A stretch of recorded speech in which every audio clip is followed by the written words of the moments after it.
નમસ્કાર મિત્રો, મારી ચેનલમાં તમારું સ્વાગત છે। મિત્રો, હરિયાણાના ફરીદાબાદના સિકોરોના ગામમાં ચોંકાવનારો કિસ્સો સામે આવ્યો છે।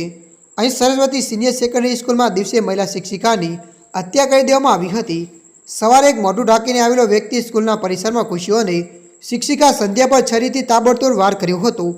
વચ્ચે બચાવાયેલા પ્રિન્સિપાલ ડૉક્ટર તેજસ્વી શર્મા પર પણ જીવલેણ હુમલો કર્યો હતો।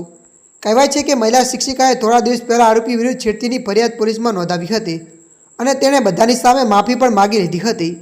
મળતી માહિતી અનુસાર આપણે વધુ જણાવી દઈએ કે સોમવારે સવારે મોઢું ઢાંકીને આવેલું યુવક ગામની ખાનગી સ્કૂલ સરસ્વતી સિનિયર સેકન્ડરીમાં પહોંચ્યો અને મહિલા શિક્ષિકા પર 32 સેકન્ડમાં 34 વાર કર્યા હતા।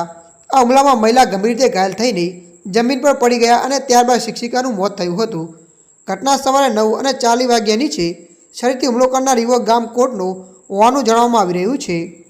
ત્યારે મિત્રો, હાલ માટે આટલું। મળીશું નવી અપડેટ સાથે। જો તમને અમારો વિડીયો પસંદ આવે, લાઇક, શેર અને સબસ્ક્રાઈબ કરી નાખજો। ધન્યવાદ।